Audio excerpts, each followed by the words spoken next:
One of the things that's been so interesting is that conservatives are finally playing catch up when it comes to the K-12 education system. Now, to be clear, some of us were ahead of the curve. I used to do the Stop K-12 Indoctrination series on this channel before this was one of the #1 topics in conservative media, so I deserve credit for being on point in terms of these issues, and also the people who came well before me who have been warning about the fact that if you allow these institutions to educate our kids in primarily left-wing values, you are essentially conceding the next generation, and while you might have temporary victories today, eventually those bills are going to come due, and you're going to have a more left-wing next generation, which is one of the things that we're seeing in this country.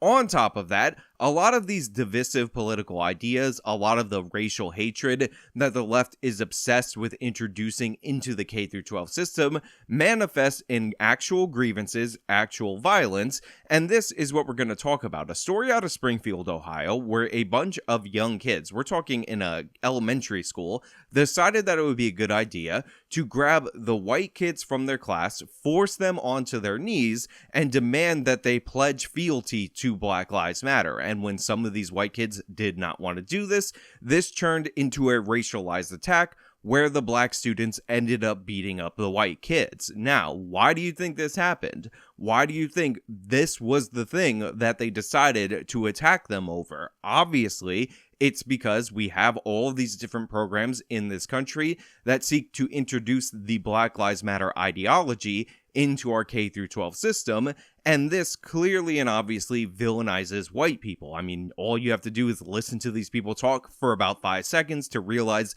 that they don't like white people. You can look at the assignments that they give to the schools to realize that they're anti-white, and these kids who take things in the most simplest way read through the lines and they lash out in this manner, which is again one of the reasons why fighting back against this political ideology in our K-12 education system makes so much sense.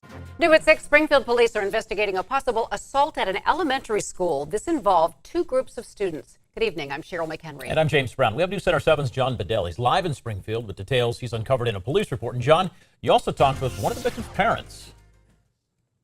James and Cheryl, we asked Springfield City Schools for a copy of the video showing what happened here at Kenwood Elementary. They refused, so I filed a formal public records request with the district for that footage this afternoon.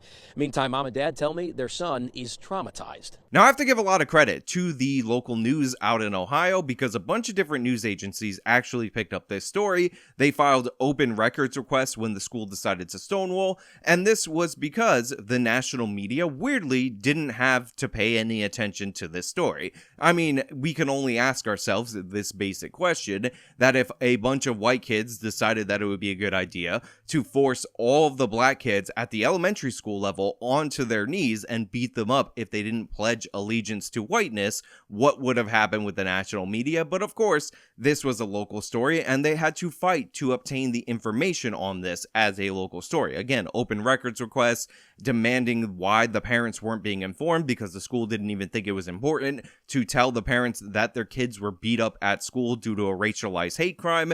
But yeah, so the local news gets credit for fighting back against it, but we do note the absence of the national media in this incident because their silence is quite deafening. Ryan Springer and Ashley Henthorne told me they were upset they didn't find out about an incident at school on Friday until Monday.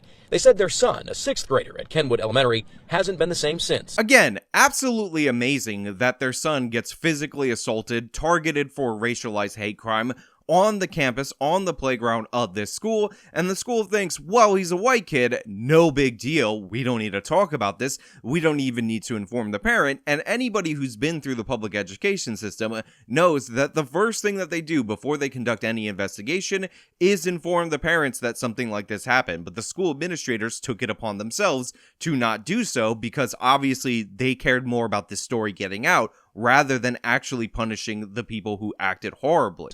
A Springfield police incident report we got a hold of shows school staff told police they waited until Monday to report the incident to officers because they were still interviewing students involved. So the incident happens at recess on a Friday, and the school officials wait until Monday to report it to the officers because they were still interviewing students, which again makes no sense at all because at the end of the school day Friday, their opportunity to interview students would have been done because the school does not have Saturday and Sunday sessions. So already I'm really weirded out by the way that the school is acting in this situation, because when you tell obvious lies about stuff that anybody who's ever seen how a Monday through Friday schedule works, which is the overwhelming majority of the people of this country, would know is a lie, that's a giant red flag, and it leads me to believe that they decided to not report this due to a cover-up, and maybe some of the parents found out over the weekend. They started calling the school Monday, so then on Monday they decided to file the report. Also the lack of transparency, the fact that they didn't want to turn over any information related to this incident,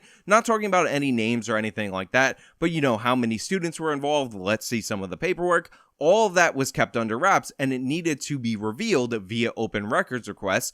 Just a red flag. And by the way, if the school would have done this, if they would have acted in this way, let's say it's overall district policy and it's not specific to this instance, this would be a national fiasco and the school would be alleged to be catering to the white supremacist students. But instead, when you have black racist students who are likely taught these things in the K through 12 education system over in Ohio, that means no big deal. Don't worry about it. We're just going to cover it up. We're never going to report it to our on-campus security. And, whatever. If it happens again, totally fine. The report says it happened on the playground during recess when a group of black students had gathered several white students to a specific spot on the playground and forced them to say Black Lives Matter against their will, with some kids recording this. Police wrote the principal here told officers a few students who tried avoiding the situation were chased down and either escorted, dragged, or carried to the spot on the playground.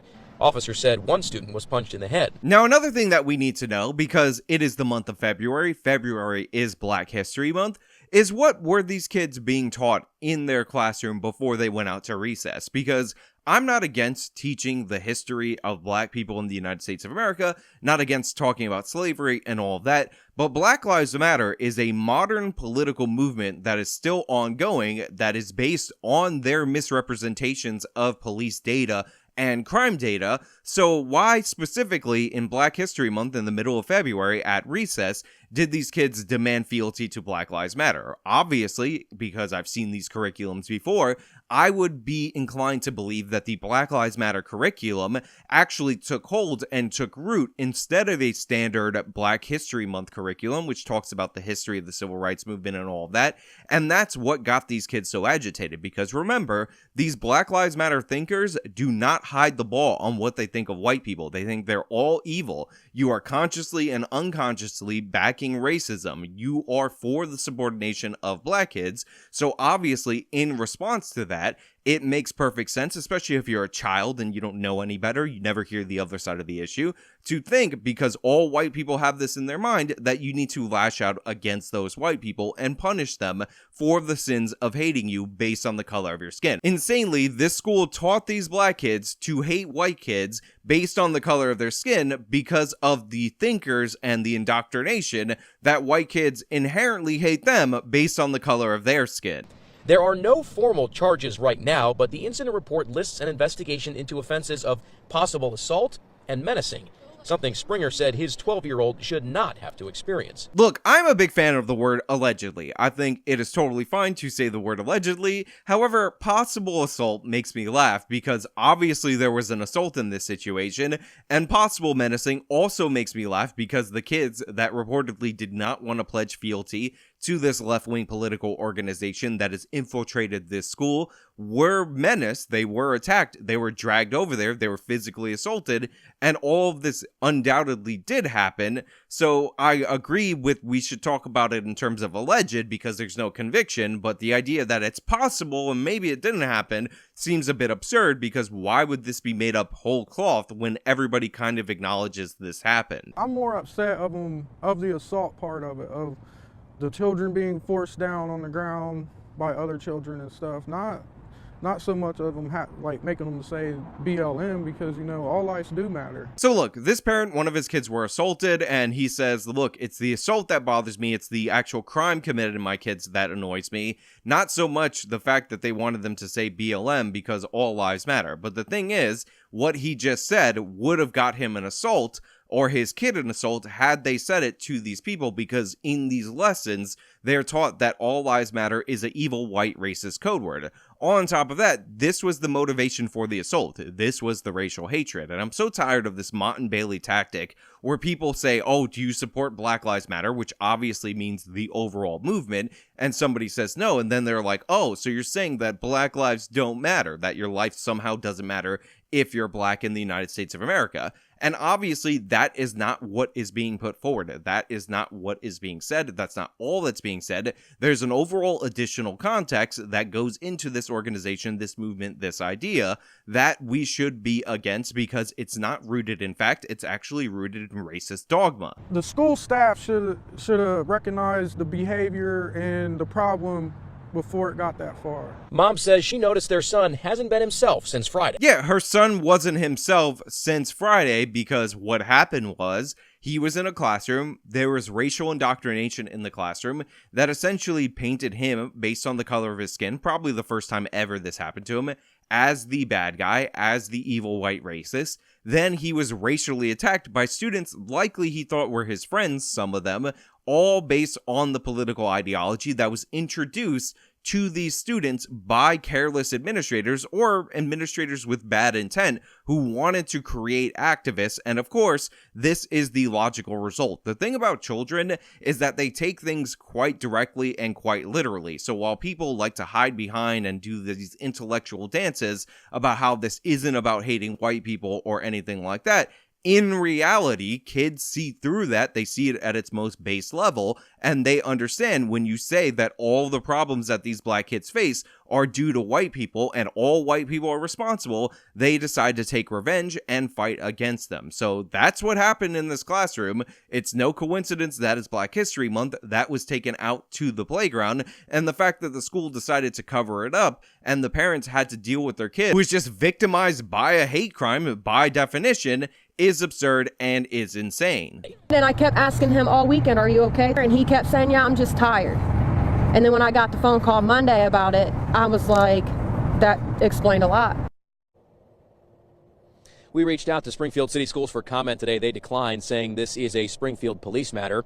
Springfield PD told us they're still investigating what happened here, and they'll work with prosecutors to review possible formal charges. Now look, overall, we shouldn't be surprised by this. When you start introducing the anti-white Black Lives Matter curriculum into our K-12 education system, obviously unsophisticated kids, and by the way, it's not even the issue of them being unsophisticated, it's that the ideology is inherently anti-white and is trying to stir up anti-white hatred, are going to take it to the extreme, and this is what we saw on display. We've seen this before. There was an incident in Florida where a bunch of middle schoolers decided to jump the white students in that school, and they were screaming brown power while they were doing it, because again, we're indoctrinating these kids with these racialized beliefs. We're teaching them racial hatred and hoping it all works out, and hoping that white people just take it on the chin and white kids take it on the chin, because we all know that they're evil white racist children. How dare they not want to be dragged across the playground and pledge fealty on their knees to a left-wing ideology. And of course, this is what Black Lives Matter, the overall organization, does. They endorse looting, rioting, destruction, all manner of violence because, you know, long history of racism. So it's unsurprising to see that the distilled for children version has the same result. But obviously, this should be taken incredibly seriously. Obviously, we should see some severe consequences like we would see had the races been reversed. But I doubt that it's actually going to come to that. But hey, those are just my thoughts. Let me know your thoughts down in the comments below. If you like the video, show them by leaving a like, subscribe for more content, follow me on all my social media, support me via the support links in the description of this video. This has been me talking about the racial attack in an Ohio elementary school. Till next time.